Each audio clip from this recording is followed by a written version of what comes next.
Most federal drug charges are federal conspiracy drug charges.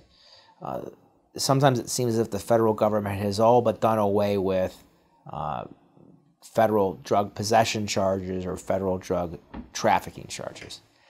And the reason for that is because it is much easier for the U.S. government to convict somebody of conspiracy to traffic or possess drugs than it is to actually convict someone of trafficking or possessing drugs.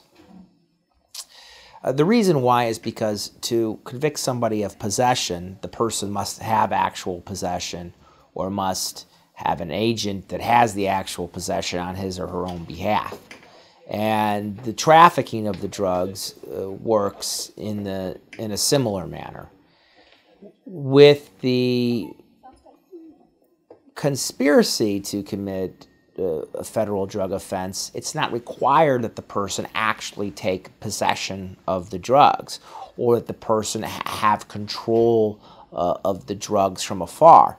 It's sufficient for two people to engage in a conversation about drugs, illegal drugs, heroin, cocaine, whatever the case may be, and then for the defendant or the would-be defendant to make what's basically known as taking a step or making some sort of action in the direction of attempting to either possess or to sell the drugs.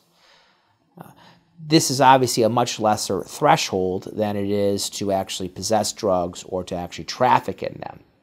Now, when one couples that with the fact that the punishment for conspiracy to possess drugs or conspiracy to traffic in drugs is the same punishment as actually trafficking or possessing drugs, there's no reason for the federal government not to charge people with the conspiracy rather than with the actual possession or trafficking of the drugs.